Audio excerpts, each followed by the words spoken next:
Okay, BookTube. In a recent video, I did promise that I would get back to talking about my Western Canon reading list on this channel. I did make an introduction to it way back in January of this year.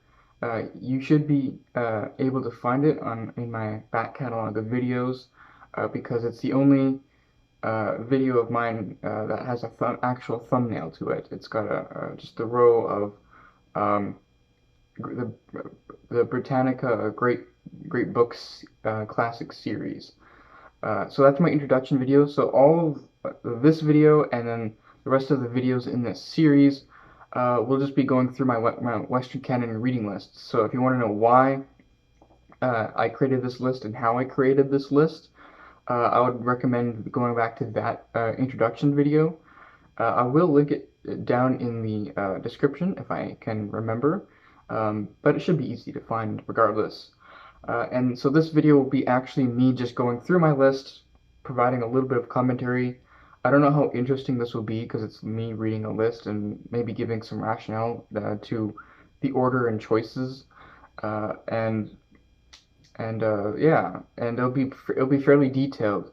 And I did in that recent video that I made, where I said I would be making more of these videos on my Western Canon reading list. I said that I probably have my list is probably too detailed, and I stand by that. But this video will be including everything that I have on the list, from ones that I for sure want to read, the ones I've already read, and the ones that I have as maybes, which I include on this list. So I'll get right into it. This will start off with the ancient Greeks and just ancient authors in general, but it's mostly Greek authors. And if I do have time, I might just jump right into the Roman section as well. So starting off my entire Western Canon reading list, I have Homer, of course, Homer's Iliad and Odyssey. I read the Iliad in the Signet Classics mass market version. I actually made a video on it on this channel, just a discussion after I had read it. It is what is it? W.D. Rouse, I think, does the translation. It was a prose translation, and it's the translation that really helped uh, click with me. I really loved the story of the Odyssey, or no, the Iliad. I loved the story of the Iliad after I read that version because I had initially read it in the Robert Fagles verse translation, and for some reason, um, with works in translation that with poetry in translation, it's a lot more difficult for me to get into the verse translations because it doesn't always feel like it should be in verse. The Fagles translation isn't rhyming or anything like that, and so it just seems like a hindrance to me, and I'm always caught up in the poetry since I'm not the greatest poetry reader in the world. It really takes like a Milton or an Edmund Spenser for me to really get into the poetry and to love the poetry. Um, so reading a prose translation of the Iliad was really a good decision. And then I have the Odyssey. I read the Fagles translation, so I only read that once, and that actually took me quite a long time to uh, read the Odyssey, and I'm not entirely sure why. I think it is longer than the Iliad. I think it is. I could be wrong about that. But I do have a number of other translations I do want to read, including some on this shelf, which maybe I should have brought in some props here with me. But I have the Stanley is it Lombard or Lombardo translation in the uh, Hackett publishing editions. But I haven't read those, and I would like to. But I've already read my Homer for this list. If go back to Homer, it would just be on my own just interest. So I have Homer, and then moving on, I moved into the Epic of Gilgamesh, and I went with the Oxford World Classics edition, which is basically an anthology volume. It's a it includes I think it's called the Myths of Mesopotamia volume, translated by who is it translated by? I don't quite remember actually, but I know the the translator did a pretty good job, and I think it's a really good collection of early myths from Mesopotamia, which includes the Epic of Gilgamesh. Actually, I think it includes two versions. One of them is much shorter. Um, but it was a good volume to have because it actually does something that other versions of Gilgamesh don't necessarily do. It's where they include all the breaks in the story that we don't actually have. So you're reading it and you can read the translation.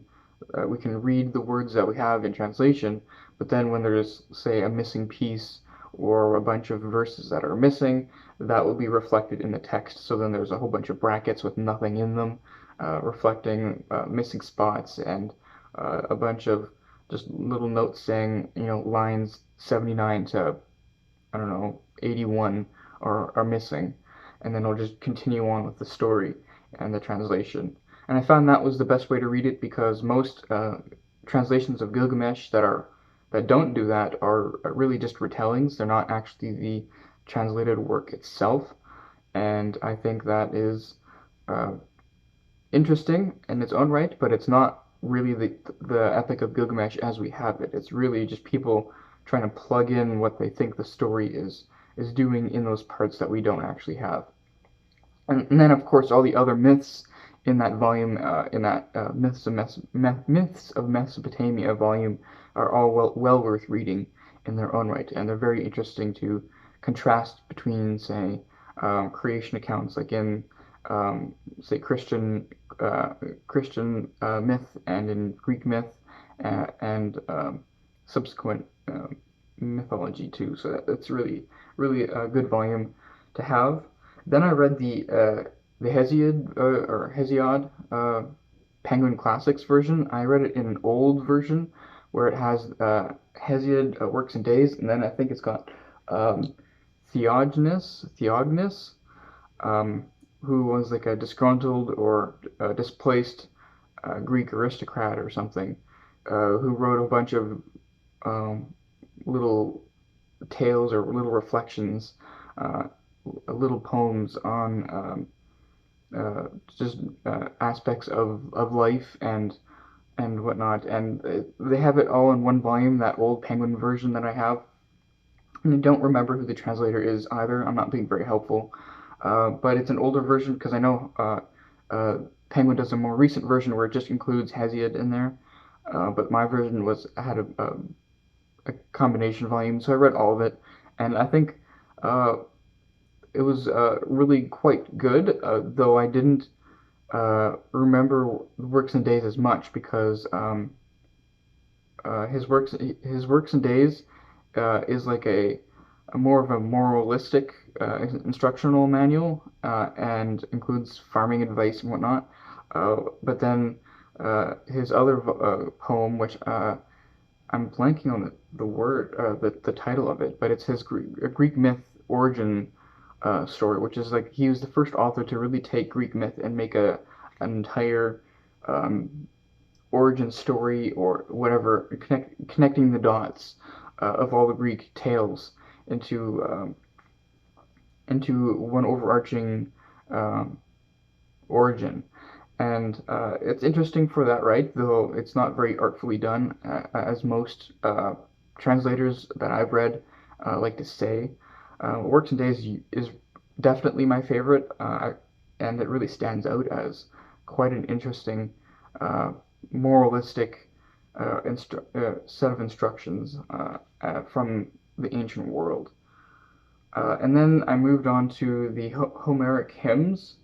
The Homeric hymns are, if you don't know, are basically a bunch of poems from the ancient world that kind of they're basically um, uh, written to certain gods and goddesses and that's why they're called hymns. So it's like a hymn to a goddess or a god. And some of them are more interesting than others. Some of them just sound like prayer, and they're quite short.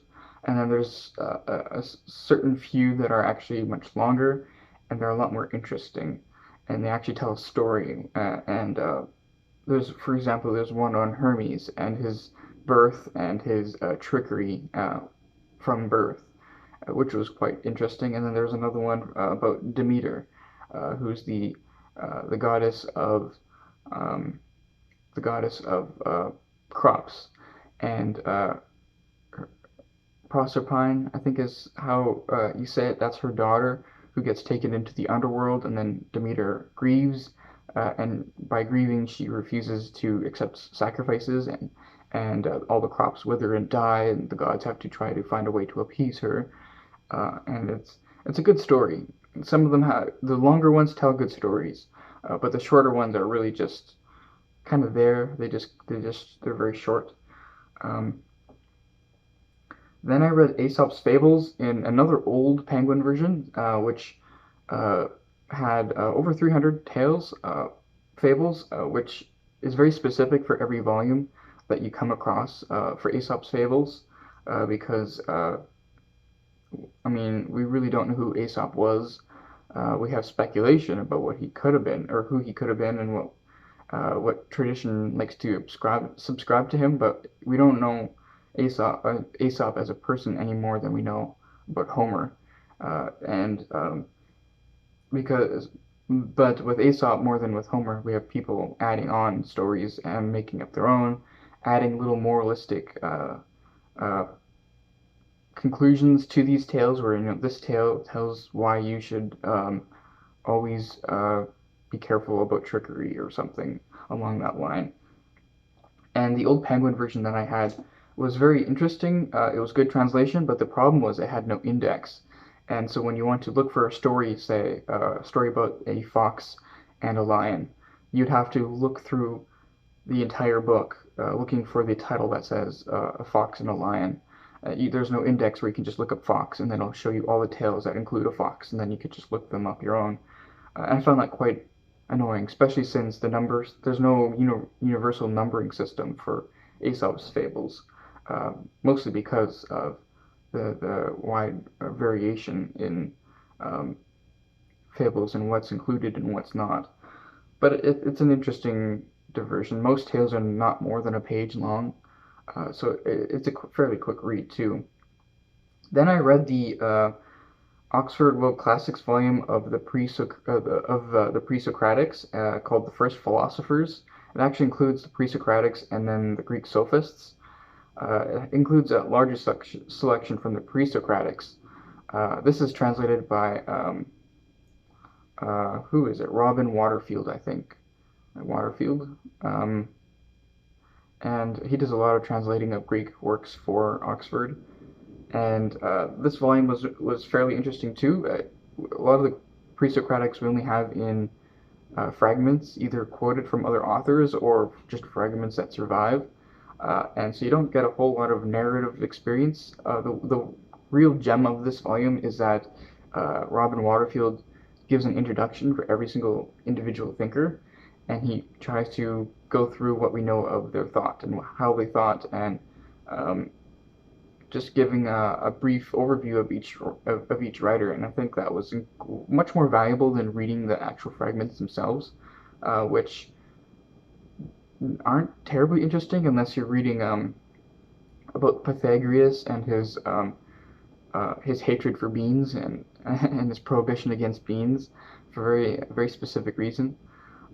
But that was a very good volume to have. I did try to go on to read the the Penguin Classic volume called The Greek Sophists, but that was a mistake because it is much longer. It's like 400 pages, and I turned out I did not want 400 pages of Greek sophistry. So, and if you're not familiar, the Presocratics and the Sophists were philosophers that were fairly well known before Plato and Aristotle, and Plato and Aristotle do comment on them quite a bit in their work, but none of their main works survive.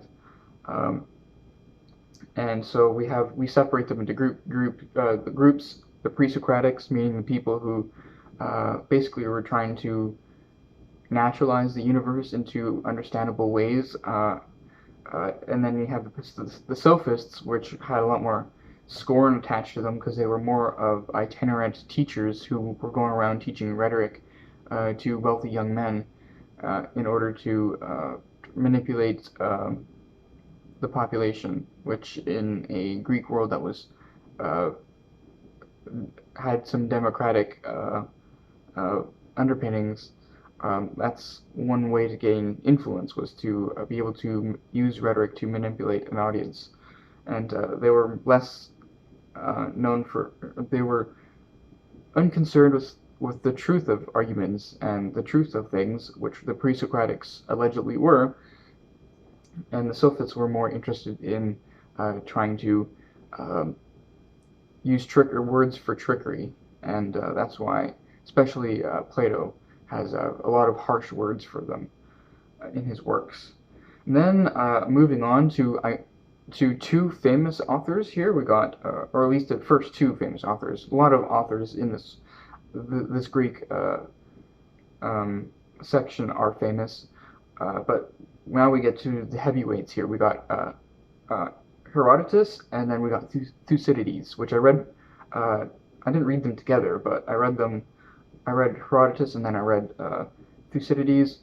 The volumes to have for these are the landmark volumes. If you're not familiar, the landmark volume, so landmark Herodotus, the landmark Thucydides, they are edited by Robert Strassler, I think is his name.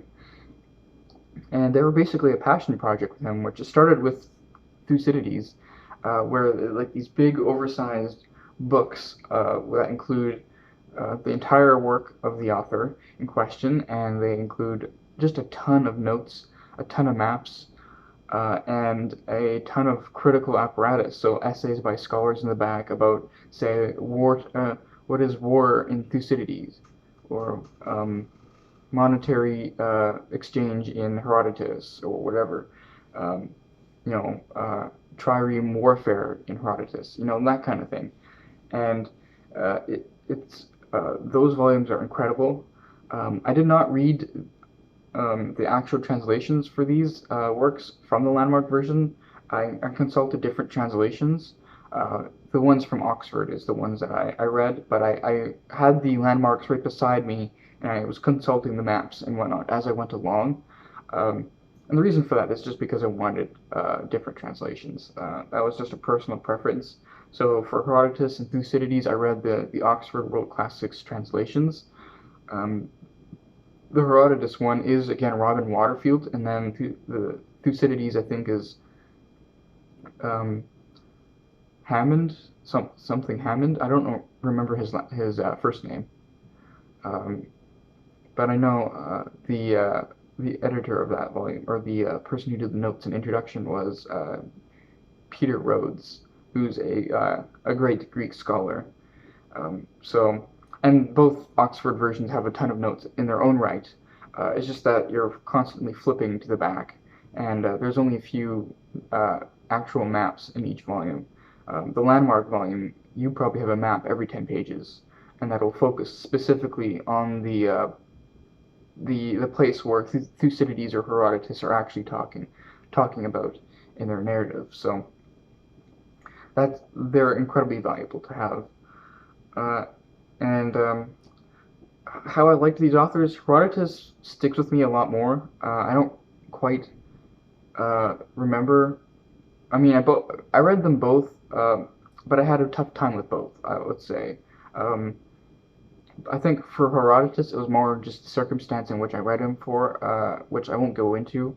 It made him a difficult read at that particular time in my life. But then Thucydides, I read at a particular busy time in my life, and that wasn't wise either. So, but Herodotus, he was more of a storyteller, and I remember that more vividly, and I appreciated it a lot more. And I still remember some of the stories that he tells, and some of them are kind of funny. So it's Herodotus that sticks with me more. Then I moved into Plato and Aristotle, and those guys have taken me quite some time. I've finished reading as much of their works as I really want to for now, but I didn't really like either one of them. For Plato, I read the Penguin volume, The Last Days of Socrates, which includes Euthyphro. I just remember Euthyphro, but there's like quite a number in there. Yeah, I don't recall them off the top of my head. It's got 4 or 5 works. One of them includes, well, the theme is the last day of Socrates, so the dialogues that take place either around the time when Socrates was going to trial and when Socrates was actually in trial. And actually, I do remember now, they include the apology in there, which is not even a dialogue. It's actually the defense speech that Socrates gives to the Athenian uh, crowd, or the crowd that's willing to judge him, as he makes a defense against the accusations that were brought against him. And it's a good introduction volume to Plato if you want to read Plato, because it is short. The entire volume is probably 200 pages, and a lot of the dialogues and whatnot are fairly short, like the size of a short story. And then there's one dialogue in there that is fairly lengthy, but it's like a novella size length. So that's The Last Days of Socrates by Plato, and then I moved into Gorgias, and I don't know how to pronounce this one right. Is it Gorgias, Gorgias? There's many different ways you could pronounce it. I read this in the Penguin Classic volume as well, and this volume just seemed to be it touched on a lot of themes that would end up being discussed at further length in the Republic, and I didn't find it very memorable. I actually can't remember much on the top of my head about this volume, other than there's like talk of like, I think, might makes right. The main thing is that Gorgias, the the main dialogue character in here who talks with Socrates, he was a sophist in his one of the known sophists of his day, and that's kind of where the dialogue leads, is the value of truth in discussion, like searching for the truth instead of trying to be clever with language. And then we move into the Republic proper. I also read this in the Penguin Classic version. The Penguin Classic version has actually quite an old translation. It's originated in the 50s and it was revised many times since. But I guess it's one of their volumes that really took off, and so it's considered like a classic translation of the Republic at this point. Or at least Penguin treats it like that. But my volume was modernized in the sense that they had a new introduction in there from a new scholar, but the translation was mostly left alone, I think. And the Republic, it gets a lot of hype from philosophy bros. I didn't find a lot of interest in it. Some of the discussions are kind of interesting, but the main problem with it is that it seemed so archaic to me that it didn't seem to have a lot of worth as something where, we got to really think about these issues, bro. No, a lot of the issues that were on Plato's mind when he was writing the Republic, and that come through the mouth of Socrates in here, just don't have that a whole lot of interest to me. Even the main question that interests me the most was the tale of the Ring of Gyges, where you have this character named Gyges, and this was brought up as a story in contrast to Socrates, where is it worth it to, or is it worth it to be just if, say, you found a ring that makes you completely invisible and you can do whatever you want with impunity?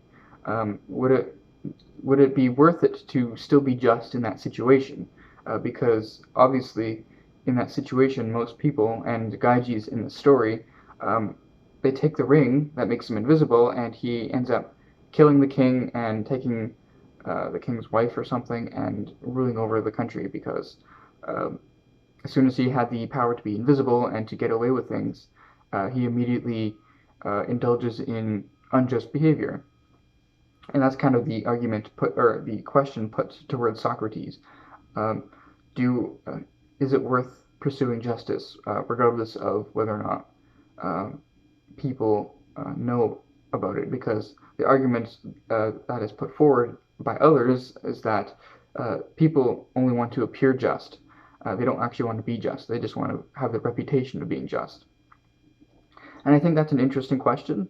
The only problem is that Socrates completely takes it in a different direction that completely loses interest in, at least for me, loses interest because he wants to take that he uses that question as a um, invitation to study the role of the state and justice in the role of the state, and includes a lot of political discussion, because he's of the mind that uh, the role of justice in the state mirrors the role of justice in the individual. There's like a parallel between the two, and I don't think that's true at all. At least, especially in our world, where um, the governmental apparatus around Athens at the time of Plato would have been 100% different than, or at least pretty darn close. Um, Very different to what we have now, where we have this enormous government governing over this enormous amount of land over many different countries. You have different countries with their different governments. I don't think Plato or Aristotle would have even been able to wrap their heads around the type of governmental system that we have now, where you got a governmental system, a federal government that rules over millions of people. That's just not something that they had in mind, and especially in Plato in his laws, which I did read as well, and then Aristotle in his Politics, where they have a specific limit on how big a city-state, or a polis, as they call it, should be, because if it's too big, then it gets too unruly and hard to control, and if it gets too small, then you get too weak, and you are unable to be self-sufficient. Um, but yeah, that's the Republic. I guess I should talk about the laws as well. For laws, there is a Penguin Classic volume of this, but I did not read that one. I read the Cambridge the Cambridge History of Political Thought volume, which is a great series, but an expensive series of scholarly editions of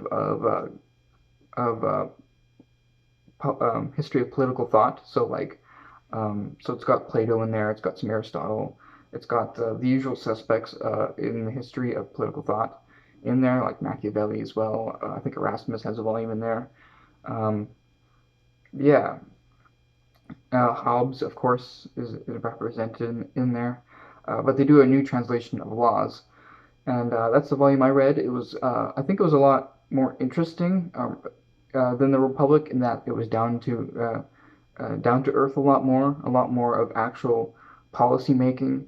And the most interesting part of the Laws, one is that it's the longest dialogue that Plato ever wrote. Like my edition was well over 500 pages, and that's not including all the notes and stuff. But also, the Laws doesn't include Socrates, though there is a Socrates-like character in there. He's not called Socrates, and the whole dialogue takes place outside of Athens. It takes place on the island of Crete, Crete, I think is how you say it, Crete or Crete, which is an island at the very bottom of that sea there. But anyways, it's a dialogue between this character called the Athenian stranger, and then two other characters. One who represents the rules of Sparta. He comes from Sparta, and he's very much Spartan in his views of laws and governmental decision making. And then the other character is represented of I think it's Crete, but there's a city on Crete that I can't remember off the top of my head, and it's that city that he's from, which has similar governmental makeup of Sparta as well. And the interesting thing is that the Athenian general is very partial to the Spartan and Cretans' way of creating laws, because they were very different from Athens, and that Athens was a lot more democratic, a lot more led by the people, while Sparta was, they had a king, they had some, the king wasn't all powerful like a medieval king, but, or at least um, divinely inspired or anything. The king had a very specific role, um, but in Sparta they had a lot more of a strict governmental oversight. Like there was communal eating, there was strict military training for all young men, and there was a lot more of a rigorous governmental system. And Plato was clearly a lot more of a fan of that system. And then moving on to the last book of Plato that I read his Symposium. I have mentioned this book before, and that this was the volume of Plato that I enjoyed the most. It is fairly short. It's like 100 pages, and it's just a symposium, which I guess was a Greek form of communing for males, like getting like a get together basically, where they would lounge and drink a lot of wine and have lots of entertainment, um, and whatnot. And in this volume here, all the men are after they are celebrating an achievement of one of the characters in this volume, and so at the symposium they come up with a conversation topic or topic of conversation, which is love, and they're going to each give a speech about what they think love is, and then comment on each other's in turn. And that's basically what happens. Plato gives us a whole cast of characters, including the playwright Aristophanes, um, which is significant because um, Aristophanes also writes a play basically lampooning Socrates. So we kind of have this give and take between Plato uh, uh, and and Aristophanes here. Um, so the Symposium has a bunch of different takes on love, and then of course the grand finale is uh, Socrates giving his own view of love, and of course it's a lot more intellectual than any of the others. And the funny thing, or the uh, most interesting part of this volume, is the very end of the Symposium, where Alcibiades, who is a famous character in Greek politics at the time, who stumbles in drunk and then goes on a tirade about how he's tried so hard to seduce Socrates, but Socrates, because Alcibiades is like a young, very attractive, very persuasive young man, and was known to be a bit of a degenerate when it came to the pleasures of life. Let's just say that. And in Symposium, he stumbles in drunk and goes on a tirade about how Socrates always um, is so hard to seduce, and it's the funniest part of all of Plato that I've read. So, anyways, that's the end of Plato, and then we move on to Aristotle. I'm not going to go into depth into Aristotle. Aristotle was far more difficult of a writer to read. I read the Penguin Classic on the Soul, which is in Latin I think it's called De Anima, um, and this is his volume talking about the soul, which is a bad translation. I think, and most translators do agree, because what he's talking about is the psyche, not the soul, because the soul is a very Christianized, modern conception of what we think of, and Aristotle doesn't talk about the soul in that way. He's more talking about what animates life. The animation of life is what he's talking about here. Um, and we call that a soul now, but Aristotle doesn't talk about it in that way at all, and that's why it's been a frustrating work for scholars in that sense, because he's not interested in the topics that we would consider interesting now when it comes to um, topics of the soul and the consciousness and whatnot. So uh, I the translation I read from Penguin Classics I thought was actually really bad, because it was extremely dense and it was hard to follow along. And maybe you could say that's Plato or Aristotle's fault. But I've read a few other translations, older translations of Aristotle for other things like the physics and the metaphysics, which were also quite difficult, but they were easier to read than this volume of Aristotle. But it also could be that this was the first work of Aristotle that I've read, so then I just wasn't used to Aristotle, but I found the translation was just terribly clunky. But then I mentioned, yes, I read physics and the metaphysics. I read these in a public domain ebook that I have of the collected works of Aristotle, where it collects public domain translations of Aristotle's work in English, and I read those. I don't have the translations offhand. I guess I could have set that up because they're all on my e-reader. But I believe I have talked about these in the past, given reading updates and whatnot. So if you're interested in that, I just suggest you check out my videos, my reading updates from September of last year to maybe mid to late March. That's basically what the period of time when I was reading Aristotle.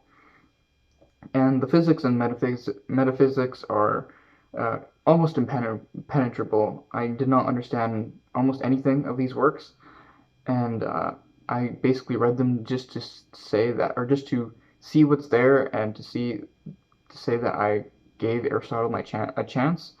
But none of them were interesting, and I couldn't follow the arguments at all. The one thing that I did notice was that Aristotle has this thing where he has like such a supreme confidence in his own ability to think of these issues, where he will be like, this issue has a whole bunch of other these sub issues that we need to talk about, and let's take these sub issues and go through each one of them in turn, and then he'll discuss each one in turn, and then at the end of that, he's like, okay, that wraps up our discussion, and he just kind of puts a stamp on it and moves on, and he just seems to lack the humility of any kind of thinker. So he thinks that he has solved these issues, at least satisfactory to his account, and then he moves on. And he does like to contend with other previous authors on different issues, and that's how we know a lot of Presocratic and Sophist thought, mostly through Aristotle trying to critique them. So it always depends on how accurate Aristotle actually was in representing other views, which, I mean, it's kind of so-so, because, for example, him trying to represent Plato's arguments are not always accurate themselves, and we have a lot of Plato, so we can fact-check Aristotle in that way, and he's not always charitable in that sense either. The main volumes that the main volume that stuck with me the most was his volume of the Ethics. I read the Ethics in the Penguin Classic version, and I don't remember the translation. I'm not even gonna say that anymore because I'm not gonna remember these translations. I read the Ethics in the Penguin version. I had two other translations I could have read. I had the Oxford version, and I had the Hackett version. But the Penguin version was deliberately meant to be an introduction volume. It's deliberately holding your hand the entire way. So each subsection and each chapter has its own summary, just to help you follow along the argument. And there are helpful footnotes at the very bottom, unlike the Oxford and the Hackett version, where the notes are all at the very back. And especially with the Hackett version, it's very annoying because half that volume is notes. So you'll be flipping back and forth all throughout, and that's going to ruin your readings, your reading through of Aristotle. So the Plato version of the Penguin version of Plato's Ethics, I think, is the one to go with if you're interested. And I found a lot more of interest in that one because he's actually, I've mentioned this before, but he makes a distinction between different sciences. So there's like the practical sciences, and then there's like these metaphysical sciences.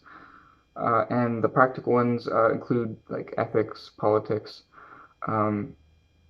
poetics, and then his more theoretical ones are like the metaphysics and physics and on the soul.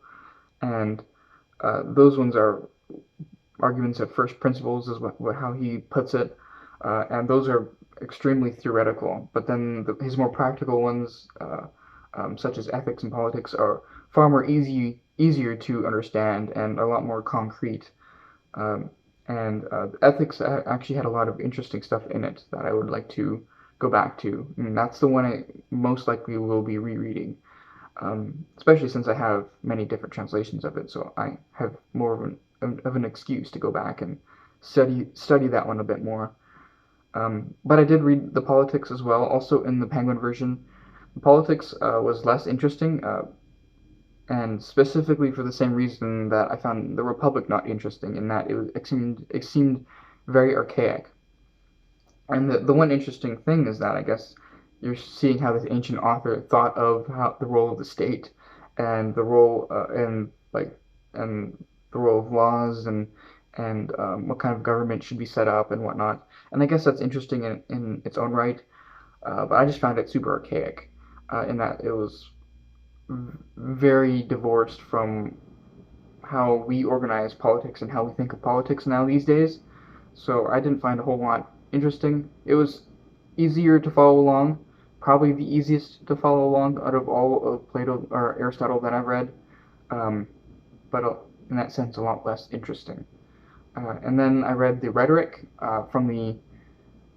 I read that the Rhetoric. I tried reading the Chicago University Press edition, but I found the translator was going far too literal, and also made it super dense. So I didn't bother with that one. And I moved on to the public domain translation that I have in my that collected Aristotle ebook that I have, and this one is it has its ups and downs. At some points, I did not understand where he was going, because exactly does he mean? Um, like how does half the things that he talks about in this volume have to do with rhetoric? And it seems like the actual meat of the discussion, and when it comes to actual rhetoric, which is like the quality of speaking, how to be persuasive, um, that all comes at the very end of the book. Uh, the main interest of this book, though, is when he actually starts breaking down different emotions and different states of mind, and which is important for a speaker to know, so that he can hit on these emotions and touch on them in his different speeches. And then the last one I read was the Poetics, which is the shortest work of Aristotle that I read, and also the shortest one, but also it's known to be incomplete because he does promise a lot that he'll be talking about many different things in this work, and we don't have most of it. The most interesting thing is that the idea of catharsis, that is this volume is so famous for, doesn't actually show up very much in this volume. I think it shows up once, and it's like a tossed off line in his definition of tragedy. And he doesn't expand on it at all, though he does promise that he would later on. So then the whole idea of catharsis in literature really hinges on this one line in Aristotle, and that's why the whole idea of catharsis is such a muddy concept, at least when you look at its origin, because people are making their own ideas of what Aristotle could actually mean by it. The more interesting part of the Poetics is his mimesis concept, where the role of imitation in art, and that I think is worth reading in its own right in this book. And I know mimesis has taken off too as something that people really come up with their own interpretations for. But there's a lot stronger basis of what Aristotle means by mimesis in this work. So, yeah, that's Aristotle. I'm going quite long on this, but I'm almost done, I promise. The next volume or work, and I'll mention here, Aristotle is where I leave off. I'm finished with Aristotle, and I have not read any of the rest of these works here. So then after Aristotle, I have the Greek tragedians. I have Aeschylus, Sophocles, Euripides, and then I have Aristophanes, who's the comedy playwright. And I have all their major works. I have them all in Penguin. So Aeschylus, I have the Oresteia trilogy, I have Prometheus Bound and other plays. Sophocles, I have his collected plays. I I have Euripides, which has Medea and other plays. Aristophanes, Lysistrata, I think Birds and Clouds I have as well. Yeah, that's it for the playwrights. I don't have much to say about them, other than that they are a must-read if you want to read in the Western canon. They are extremely influential, not just in plays in general, but the whole idea of tragedy. And then after that, I have the playwrights. I have Xenophon. Xenophon is a bit of a maybe author. I'm not sure if I'm going to actually be reading Xenophon. I want to, but I feel like he is a minor enough author that I can move on. I leave him off like an essentials list if I just want to read the essentials of the Western canon. But for Xenophon, I have the Hellenica, the Anabasis, and then the Education of Cyrus. The Hellenica is his continuation of Thucydides. So famously with Thucydides, he doesn't finish his work; it just kind of breaks off, and so he doesn't actually finish the history of the Peloponnesian War, which he promises to give us. He leaves like 10 years left of. Leaves like 10 years left, and so Xenophon continues not only with finishing up the Peloponnesian War, but he goes deeper into the 4th century BC and the history of Spartan and Athenian and different Greek relations after that. Though Xenophon is known to be a less interesting author than Thucydides, or at least a less rigorous author. And then his Anabasis is his work where he recounts basically an adventure tale of how him and 10,000 Spartans were sent to Persia to help try to incite a insurrection against the current Persian king.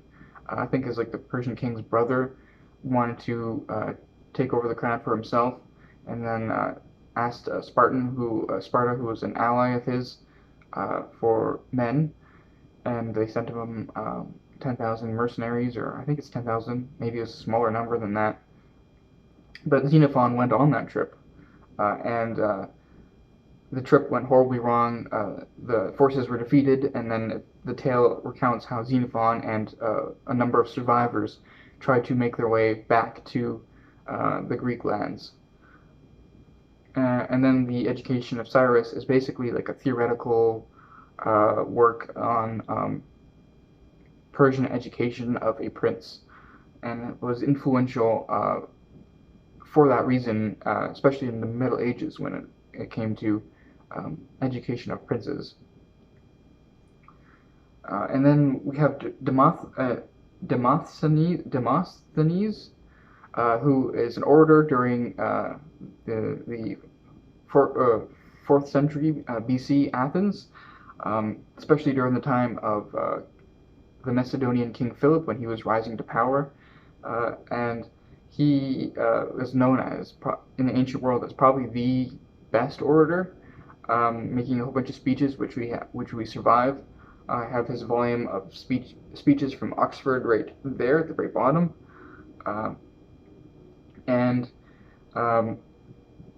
yeah, there's really not much more to say about him because I have not read him yet. And then I have two that are maybes, in the sense that I don't know where to put them, because they don't really fit here, but they don't really fit in their chronological order either, because I have Arion here, and I have the Greek Alexander Romance, which is a Penguin Classic volume. Both of them are about Alexander the Great, which is right in this time period, but both of them were written well after this period, so they don't actually fit in here. Arion was writing in 1st or 2nd century AD, so about 400 or 500 years after the fact, and the Greek Alexander Romance doesn't even have an author attributed to it, but it's just a book of mythology on Alexander the Great that appeared in the early Middle Ages. But especially Arion is our best source, or one of our best sources, or most essential sources for the historicity of Alexander the Great's great conquests.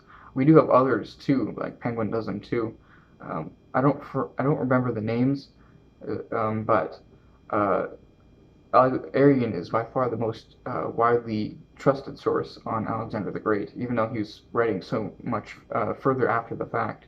So I'm very conflicted whether I should read them here, where the historical Alexander the Great was, or whether I should read Arrian as a historian who came after the Roman period, because Arrian, obviously writing history, would have known and probably have read Roman history and been influenced by that, and that's kind of what I want to go for with this Western Canon reading list, is to read for influence, um, and that's why I don't know if I'm going to be reading Arrian in this slot here, or if I'm going to be putting him off and reading him in the Latin age, as I put it.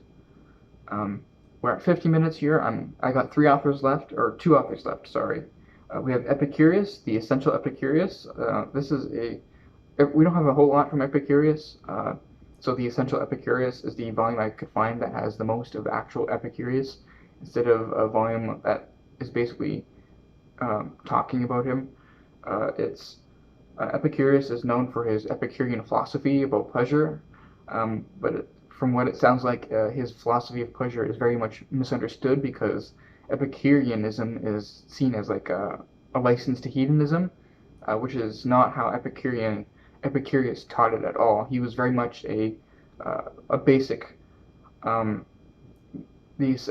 very,